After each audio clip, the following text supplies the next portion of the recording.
Okay. Question number 4 I would like to do with you. The space shuttle orbits the Earth every 90 minutes. So 90 minutes is our period. How high over the Earth's surface is it, and what is g at that height? So we know that. Do we know anything else? Everybody knows the mass of the Earth is. Well, I know.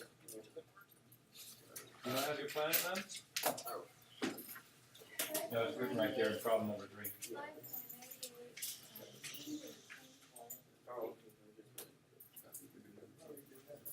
So we know the mass of the Earth. We should also know the radius of the Earth.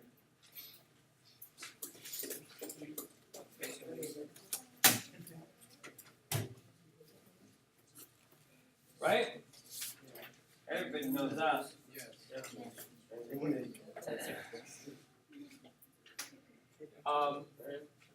So knowing these 3 things, we can figure out how high it is and how fast it's going. Yes, sir. Okay.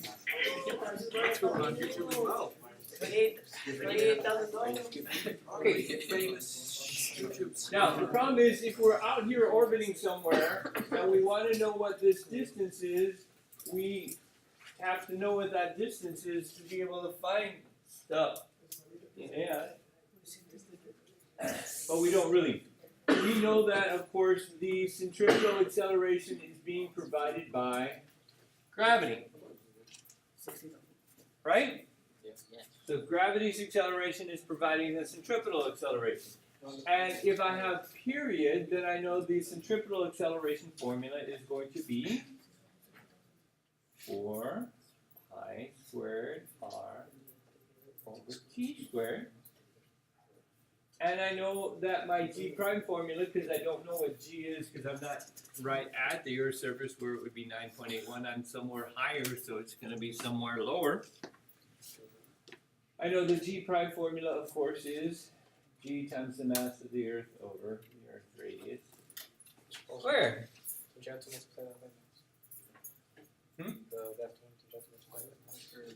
That would be if it was the centripetal force, but we're doing the centripetal acceleration. Good question, though. So, what's the only thing we don't know out of this mess?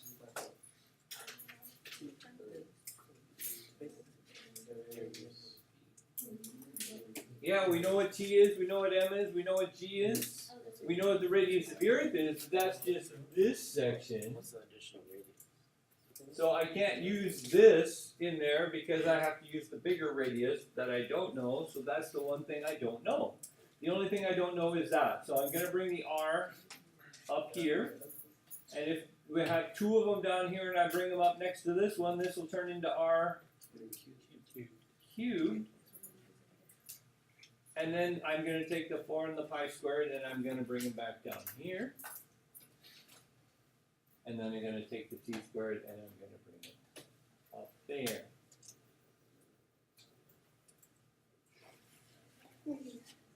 Isn't that pretty?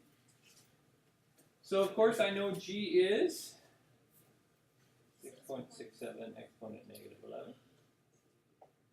I know the mass of the Earth is 5.98 exponent 24. I know that the period is,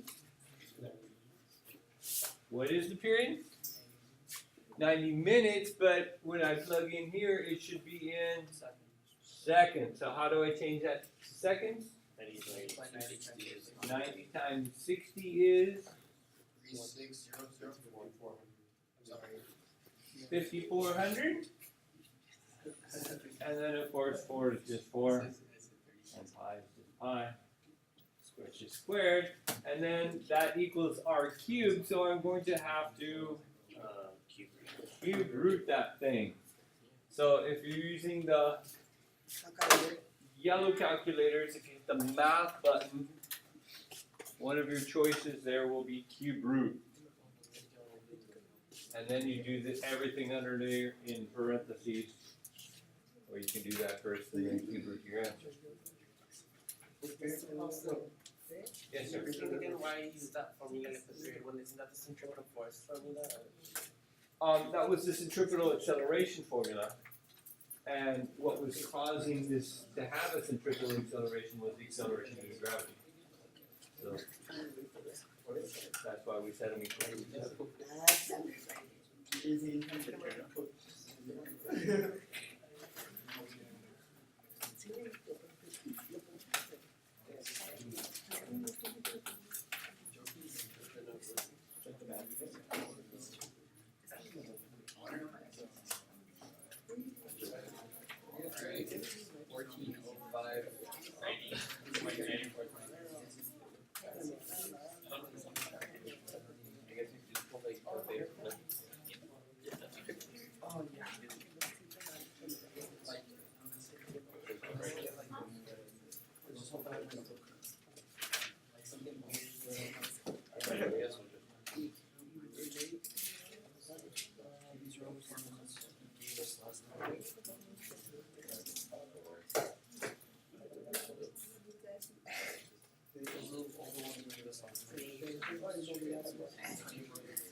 So if you plug that in correctly, ideally we get that number. Now, this is the number, again, this would be the number that is the entire radius here. But I didn't ask for that, I asked how high above the Earth's surface am I going, so I'm just looking for this part here. So what do I have to do to find that answer? Find the radius. I have to subtract the Earth's radius. So I have to subtract 6.378 exponent 6, so 6.378 exponent 6 looks like that, if I convert it to meters.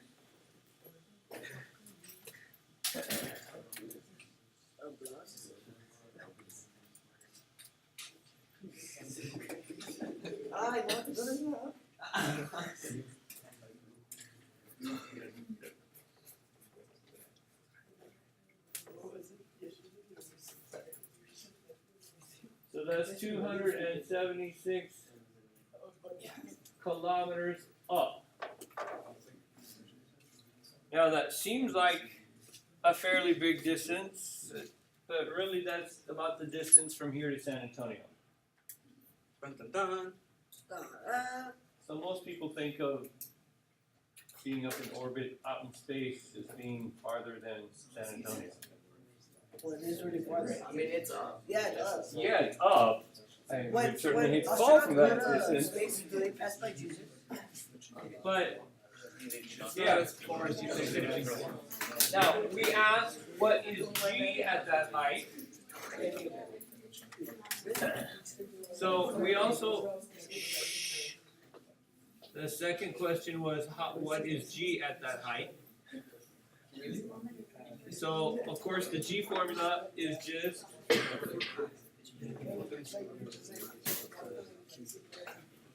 now which R do we have to use in this formula? The total one. The total one. So we'll have to use this as my R.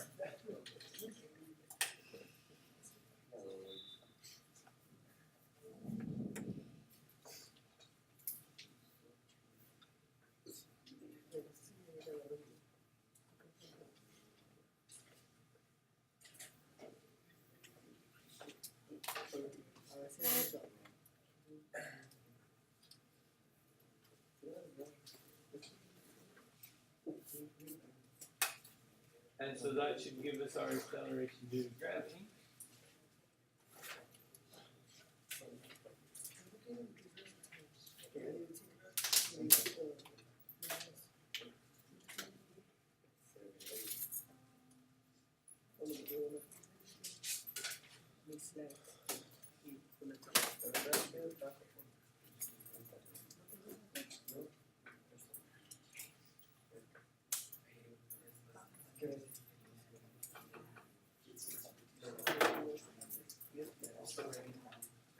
So did we lose very much gravity by the time we get to that height?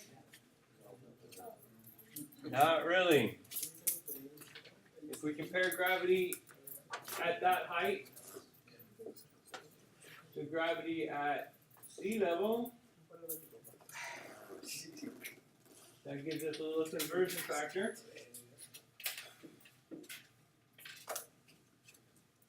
That tells us we have 0.918, or 92% of gravity is still there. So clearly the astronauts in the space shuttle are not floating around because there's no gravity, because there's plenty of gravity. I would lose about 15 pounds. That's not enough to make me float. So why are they floating around? Yeah, because they're falling the whole time. So if they're in free fall, you tend to not be very heavy as you're falling. So that's all we gotta do for that. Mr. Paulson, I thought it was because there was no gravity.